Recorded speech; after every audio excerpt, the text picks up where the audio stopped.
Hello everybody, नमस्कार। कैसे हैं आप? मैं प्रेम सिंह हमारे स्टडी चैनल पर आपका स्वागत करता हूं। हम पढ़ रहे हैं सम्राट हर्षवर्धन। इस वीडियो में हमारा टॉपिक है धर्म व ज्ञान के संरक्षण के रूप में हर्ष का मूल्यांकन। धर्म व ज्ञान के संरक्षक के रूप में हर्ष का मूल्यांकन, ये हमारा टॉपिक रहेगा। धर्म व ज्ञान के संरक्षक के रूप में हर्षवर्धन ने क्या काम किए? हर्षवर्धन एक महान सेनापति, कुशल योद्धा होने के साथ साथ एक विद्या अनुरागी शासक भी थे। वो अपने राजस्व का आधा भाग धर्म और ज्ञान के संरक्षण के लिए दान दे दिया करते थे। देखो, बहुत बड़ी बात कह रहा हूं मैं। अपने राजस्व का आधा भाग केवल धर्म और ज्ञान के संरक्षण में खर्च करते थे। वो अपने राजस्व का 1/4 भाग, जितना राजस्व राज्य को होता था हर्षवर्धन के समय, तो राजस्व का 1/4 भाग मतलब 25% वो धर्म के क्षेत्र में और राजस्व का 25% ही वो ज्ञान के क्षेत्र में खर्च कर देते थे। 1/4 भाग जो धार्मिक, अलग अलग धार्मिक संप्रदायों से संबंधित लोग हैं, बौद्ध धर्म, जैन धर्म, ब्राह्मण धर्म के जो अनुयायी हैं, भिक्षु हैं, तो उनको दान दक्षिणा देने में 1/4 भाग जो है उस कार्य में खर्च करते थे और 1/4 भाग जो है वो विद्वानों को संरक्षण देने में, उनको जो छात्रवृत्ति, वजीफा वगैरह कह देते हैं हम, वो देने में वो खर्च करते थे। विद्वानों के संरक्षण में खर्च करते थे 1/4 भाग। 643 ईस्वी में महायान बौद्ध धर्म के प्रचार प्रसार के लिए और चीनी यात्री ह्वेन सांग की उपस्थिति का लाभ उठाने के लिए कन्नौज में हर्षवर्धन ने एक सर्वधर्म सम्मेलन का आयोजन किया। 2 तरह के सम्मेलन हम पढ़ेंगे, एक कन्नौज का सर्वधर्म सम्मेलन या कन्नौज सभा कह देंगे उसको हम, और एक प्रयाग सभा। वो हुए दोनों ही 643 ईस्वी में है। जो प्रयाग वाली सभा है वो हर 5वें वर्ष आयोजित करता था हर्षवर्धन और सब कुछ अपना दान कर देता था, और कन्नौज वाली सभा केवल एक बार बुलाई गई है। अलग अलग हम दोनों के बारे में पढ़ेंगे यहाँ पर। तो ज्ञान और धर्म के संरक्षक के रूप में अपने आप जो बात है आपको स्पष्ट हो जाएगी। सबसे पहले हम बात कर रहे हैं कन्नौज सभा की। कन्नौज सभा, समय है 643 ईस्वी, गंगा नदी के तट पर। कहाँ हो रही है ये? गंगा तट पर। इस सभा के लिए सम्राट हर्षवर्धन ने एक अस्थायी विहार बनवाया, बहुत विशाल अस्थायी विहार बनवाया है गंगा नदी के तट पर कन्नौज में। जगह कहाँ है? कन्नौज। कन्नौज गंगा नदी के किनारे है, तो वहाँ एक अस्थायी विशाल विहार बनाया है। कहते हैं इस कन्नौज सभा के अंदर भाग लेने के लिए बहुत सारे बौद्ध भिक्षु पहुँचे हैं, बहुत सारे अन्य जो हैं धर्मों के, जैन धर्म के लोग पहुँचे हैं, बौद्ध धर्म के लोग भी इसमें पहुँचे हैं। 3000 महायानी बौद्ध भिक्षुओं ने इसके अंदर भाग लिया है। 3000 ब्राह्मण विद्वानों ने इसके अंदर भाग लिया है। 1000 जो है विद्वान केवल नालंदा विश्वविद्यालय से आए हैं भाग लेने के लिए, ऐसा हमें जिक्र मिलता है भी। 1000 विद्वान केवल नालंदा से, जो महायान बौद्ध धर्म से संबंधित थे। इसके अलावा शैव मतावलंबी हैं, जैन धर्म से संबंधित हैं, अलग अलग धर्मों संप्रदायों के लोग वहाँ पर पहुँचे हैं। सम्राट हर्षवर्धन ने कहा भी मैंने कन्नौज के अंदर ये जो सर्वधर्म सम्मेलन बुलाया है, तो इसके बुलाने का कारण है भी ह्वेन सांग की उपस्थिति का लाभ उठाना। ऐसा आपको आपकी बुक में भी जो लिखा हुआ मिल जाएगा। भी ऐसी क्या खास बात थी ह्वेन सांग में जिसकी उपस्थिति का लाभ उठाना था? तो हर्षवर्धन इसको नीति का पंडित कहते हैं, ह्वेन सांग को भी नीति पंडित, इनके लिए यात्रियों में राजकुमार हम कह देते हैं।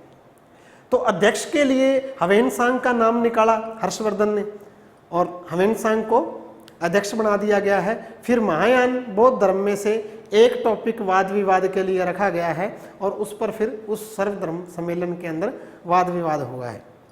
हकीकत बात ये है भी अब हर्षवर्धन सम्राट है, वो किसी का नाम निकालेंगे अध्यक्ष पद के लिए तो अध्यक्ष तो वो ही बनेगा, फिर अध्यक्ष तो ह्वेनसांग ने बनना था। अब उन्होंने महायान बौद्ध धर्म का ही टॉपिक दिया है वाद विवाद के लिए और सबको उन्होंने पहले ही कह दिया है भी ये नीति का पंडित है, इसके खिलाफ अगर कोई बोलता है तो उसकी जीभ काट ली जाएगी। मतलब ह्वेनसांग के खिलाफ कोई नहीं बोलेगा तो उसकी जीभ काट ली जाएगी। तो फिर अगर बाद में हम कहें भी हमने एक निष्पक्ष सर्वधर्म सम्मेलन कर लिया है और उसमें यही बात निकल के आई है भी महायान बौद्ध धर्म सबसे महान है और इसका प्रचार प्रसार करना चाहिए, तो खैर ये अलग बातें हैं। लेकिन हमने इतनी बात ध्यान रखनी है भी नाम प्रस्तावित किया हर्ष ने ह्वेनसांग का और अध्यक्ष बना दिया है और महायान बौद्ध धर्म में से एक टॉपिक उन्होंने दिया है वाद विवाद के लिए, जिस पर वाद विवाद कन्नौज की सभा में सर्वधर्म सम्मेलन में हुआ है। जैसा हमने बात की 3000 महायानी बौद्ध भिक्षु आए हैं, 3000 ब्राह्मण भिक्षु हैं वहाँ पर, 1000 नालंदा के विद्वान हैं, अन्य अनेक धर्मों के विद्वान हैं, बहुत सारे लोग हैं। जहाँ पर राजा का सिंहासन था हर्षवर्धन का, उसके बराबर एक महात्मा बुद्ध की सोने की प्रतिमा एक 100 फुट ऊंचे स्तंभ पर रखी गई। एक 100 फुट ऊंचा स्तंभ बना के उसके ऊपर महात्मा बुद्ध की सोने की प्रतिमा रखी गई हर्षवर्धन के सिंहासन के बराबर। एक अन्य छोटी सोने की प्रतिमा बनाएगी जिसको जुलूस में प्रतिदिन उठाया जाता था और 20 राजा कहा जाता है भी जो अधीन थे या मित्र थे हर्षवर्धन के, जिनमें भास्कर वर्मा है, जैसे ध्रुवसेन सेकंड है वगैरह वगैरह, जालंधर का शासक उदित है, इनके नाम आते हैं। तो 20 शासक और जो है 2000 हाथी उसके साथ जुलूस के चलते थे। महात्मा बुद्ध की मूर्ति को उठा के जुलूस जो निकाला जाता था, स्वयं सम्राट हर्षवर्धन छत्र उठाते थे उस मूर्ति के ऊपर और यूं आगे बढ़ते हुए वो स्वर्ण फूल है, हीरे मोती जवाहरात वगैरह जो है लोगों को दान करते जाते थे। खूब धन दान वहाँ पर किया जाता था और फिर आगे ले जाके कहते हैं स्वयं हर्षवर्धन ने जो बुद्ध की मूर्ति को स्नान करवाया है और फिर उसको कंधे पर उठाकर और आगे जो है पश्चिमी स्तंभ तक ले गए हैं और फिर उन्होंने उस मूर्ति को हीरे मोतियों से जड़े हुए बहुत ही कीमती जो है वस्त्र आदि उपहार में मूर्ति को अर्पित किए हैं और फिर जो बाकी भिक्षु वगैरह आए हैं उन सबको डोनेट किया गया है। कुल 23 दिन तक, जो ध्यान रखने वाली बात है, मेन भूलनी नहीं है, 23 दिन तक ये सभा चली है भी और महायान बौद्ध धर्म का प्रचार प्रसार किया गया है इस कन्नौज की सर्वधर्म सम्मेलन के माध्यम से। हर्षवर्धन ने महायान बौद्ध धर्म को बहुत जो है विदेशों में प्रचार प्रसार के लिए प्रोत्साहन दिया है। शुरू में देखिए जब सिंहासनारूढ़ हुए हैं, जब हमने बात की थी ना अभी पिछली वीडियो के अंदर हमने कहा 606 में जब सिंहासन पर बैठे हैं तो इस पृथ्वी को गौड़ विहीन करने का संकल्प लिया है, तो शिव की पूजा उन्होंने की है और फिर अपने अभियान की शुरुआत की है। शुरू के अंदर हर्षवर्धन शैव था, लेकिन धीरे धीरे फिर वो महायान बौद्ध शाखा जो है, बौद्ध धर्म की जो महायान शाखा है उसके संपर्क में आया है और महायानी बौद्ध धर्म का अनुयायी बन गया है। ह्वेनसांग जब मिलता है हर्षवर्धन को तो उनके प्रभाव में आके और ज़्यादा जो है महायानी बौद्ध धर्म के प्रचार प्रसार में लग जाता है। हर्षवर्धन ने अपने प्रयासों से विदेशों के अंदर, खास तौर पर चीन है चाहे और उसके ऊपर के जो अन्य मध्य एशिया के देश हैं, इधर म्यांमार साइड है, तो विदेशों में जितने भारत के पड़ोसी देश हैं सब जगह महायान बौद्ध धर्म के प्रचार प्रसार के लिए, भारतीय संस्कृति के प्रचार प्रसार के लिए बहुत ज़्यादा प्रयास हर्षवर्धन ने किया है। यही उनकी माध्यम जो महानता है भी, जो महायान बौद्ध धर्म का प्रचार प्रसार हुआ उसके माध्यम से भारतीय संस्कृति का भी प्रचार प्रसार हुआ और विचार जो हमारे हैं विदेशों तक पहुँचे हैं। तो कन्नौज की धर्मसभा का जो उद्देश्य था वो था महायान शाखा जो है बौद्ध धर्म की, उसका प्रचार प्रसार। ध्यान देने वाली बात है जो आपने याद रखनी है, कन्नौज सभा समय 643 ईस्वी, कुल 23 दिनों तक चली है। गंगा नदी के तट पर यह सभा की गई है। एक अस्थायी विहार इसके लिए बनाया गया है। इसके अध्यक्ष ह्वेनसांग को बनाया गया है और मुख्यतः महायान बौद्ध धर्म का प्रचार प्रसार इसके अंदर हुआ है वे। नेक्स्ट हम बात करेंगे प्रयाग सभा के बारे में। प्रयाग सभा, यहां इसको हम दूसरा नाम दे सकते हैं मोक्ष परिषद, ये भी आपको लिखा हुआ मिल जाएगा, मोक्ष परिषद, प्रयाग सभा या मोक्ष परिषद। इसका टाइम पीरियड भी वही रहेगा 643 ईस्वी। प्रयाग सभा प्रयागराज में की गई, गंगा यमुना के संगम पर। प्रयागराज कहाँ है ये तो बताने की बात नहीं है, गंगा यमुना के संगम पर रेत पर की गई, इसके लिए कोई विहार नहीं बनाया गया है और ये सभा वहां पर रेत पर की गई है। ये सभा कुल 75 दिन तक चली है। कितने दिन तक चली है? 75 दिन तक चली है और टोटल 5 लाख लोगों ने इसमें भाग लिया। 5 लाख लोगों ने इसमें भाग लिया है। दरअसल सम्राट हर्षवर्धन प्रत्येक 5वें वर्ष प्रयाग के अंदर एक मोक्ष सभा का आयोजन करते थे, जिसके अंदर वो महात्मा बुद्ध की व सूर्य, शिव वगैरह सभी देवी देवताओं की विधिवत रूप से पूजा अर्चना भी करते थे और जितना राजकोष 5 सालों में संचित होता था उसको सारे को वो दान कर देते थे। पिछले 30 वर्षों से वो ऐसा कर रहे थे और जिस समय ह्वेनसांग हर्षवर्धन के दरबार में आया हुआ है, उस समय जो 643 में प्रयाग की मोक्ष परिषद हुई, ये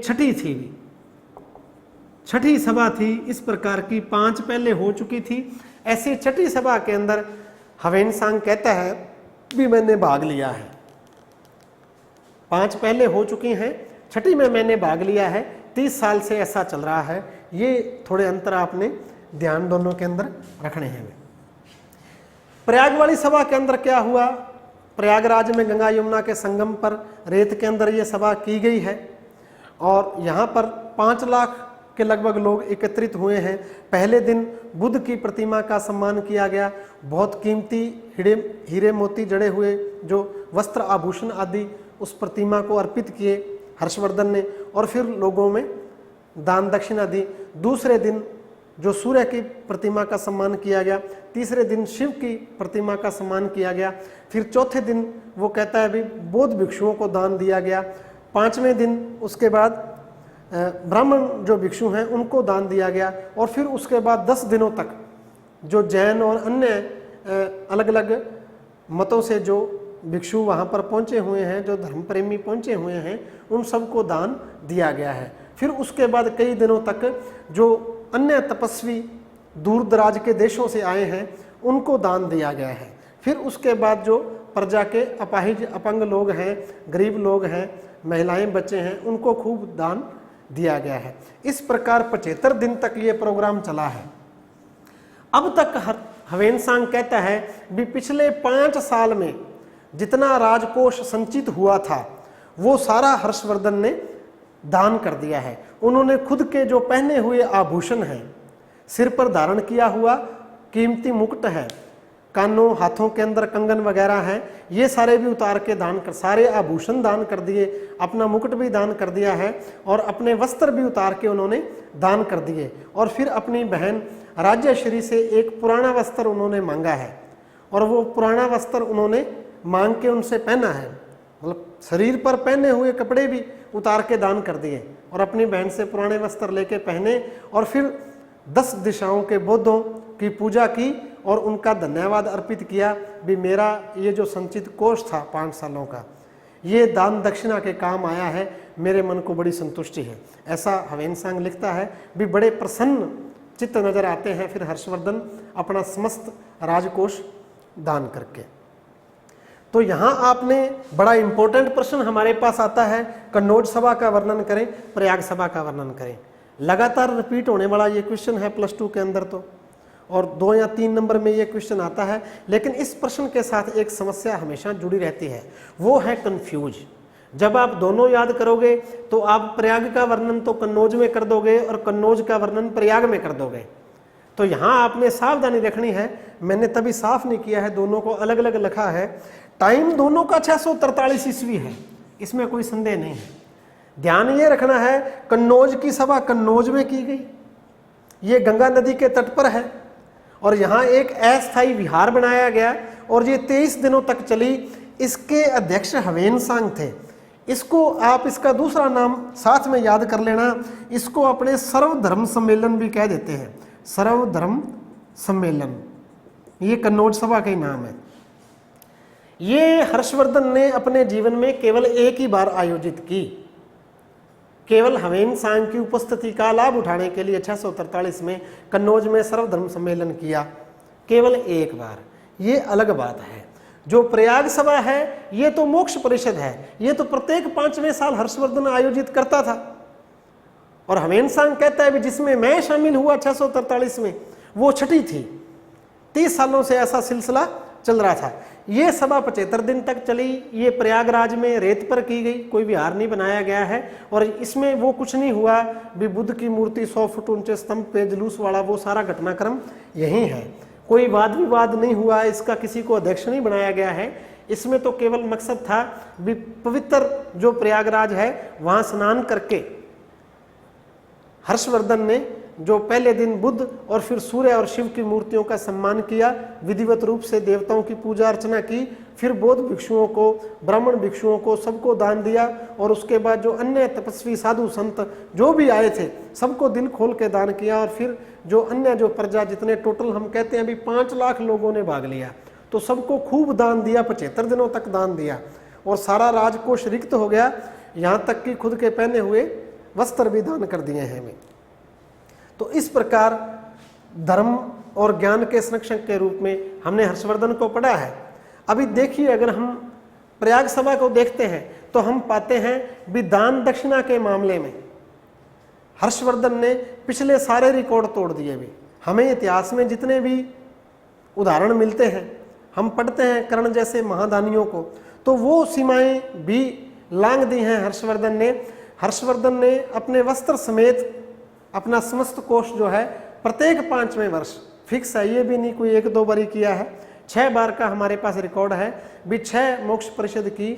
और उसने अपना सारा 5 साल का जो संचित कोष था, केवल अपने पास क्या रखते थे, अपनी सेना और सेना को के काम आने वाले जो अस्त्र शस्त्र हैं, जो राज्य की सुरक्षा रक्षा के लिए और एक मजबूत प्रशासन को बनाए रखने के लिए आवश्यक है, उस मशीनरी को छोड़ के बाकी अपना सारा कोष वो दान कर देते। तो पिछली सारी सीमाओं को उन्होंने लांघ दिया है। इसी प्रकार नृत्य प्रति की अगर उनकी बात करें डेली रूटीन में, तो जितना उनका राजस्व आता था 1/4 भाग वो धर्मदान में और 1/4 भाग विद्वानों के वित्त पोषण में वो लगा देते थे। बाकी जो कार्य वो चलाते थे। इसी प्रकार अपनी दिनचर्या को जो उन्होंने 4 भागों में बांटा था, उसमें 1 भाग वो धर्म में और 1 भाग जो विद्वानों की संगत में वाद विवाद पे वो लगाते थे। तो ज्ञान के संरक्षक के रूप में, धर्म के संरक्षक के रूप में हर्षवर्धन ने बहुत ही उल्लेखनीय कार्य किया। और खास तौर पे एक जो हम कह सकते हैं भी सभी धर्मों के लोगों को, जैसा जो थीम हमने अशोक के धम्म में पढ़ी उसको हमने लागू होते हुए देखा गुप्त काल के अंतर्गत। हमने गुप्त काल में कहा भी लोग, सब धर्मों के लोग मिलजुल कर रह रहे हैं, जैसा फायान बताता है भी धार्मिक कट्टरता नहीं है, सब लोग मिलजुल कर रह रहे हैं, बहुत सहिष्णुतापूर्ण वातावरण है, धार्मिक सौहार्द है। वो ही चीज़ें हमें हर्षवर्धन के टाइम में इन्होंने पुनः प्रयास किया है, एक धार्मिक रूप से सहिष्णु वातावरण तैयार किया। बौद्ध धर्म में महायानी, हीनयानी हैं या जैन मतावलंबी हैं या बौद्ध धर्म के जो विद्वान हैं, उन सबको एक जगह इकट्ठा करके कन्नौज में सबका सम्मान किया है, हमेशा सबका सम्मान किया और धार्मिक रूप से एक सहिष्णु और शांत वातावरण प्रदान करने का प्रयास किया। इसीलिए हम कहते हैं हर्ष का धर्म और ज्ञान के संरक्षण के रूप में बड़ा योगदान है। इसके अलावा हर्षवर्धन ने बहुत सारे विद्वानों को भी आश्रय दिया। उनके दरबारी विद्वान थे, जैसे म्यूर शतक, सूर्य शतक के रचयिता म्यूर राइटर है भी, इनके नाम आ जाएंगे। इनके ग्रंथ म्यूर शतक, सूर्य शतक की हमने बात की। बाण भट्ट के ग्रंथों का अभी मैं बारी बारी जिक्र कर रहा था, हर्षचरित, कादम्बरी। इसके अलावा मातंग दिवाकर मित्र नाम से आ जाता है, जयसेन, जयसेन का नाम आ जाता है, ऐसे भर्तृहरि का नाम आ जाता है। बहुत सारे विद्वान हैं जो इनके हर्षवर्धन के दरबारी विद्वान थे, इनको आश्रय दिया है। स्वयं हर्षवर्धन भी जो है महान विद्वान हुए हैं। उन्होंने 3 ग्रंथों की रचना की है, नागानंद, प्रियदर्शिका और रत्नावली। तो इस प्रकार हम कह सकते हैं भी हर्षवर्धन जो है ज्ञान और धर्म के संरक्षक के रूप में जाने जाएंगे, जिन्होंने महायान बौद्ध धर्म के प्रचार प्रसार के लिए भी काम किया है और धार्मिक रूप से एक सहिष्णु वातावरण तैयार करने का प्रयास किया है। अभी के लिए इतना ही। Thank you.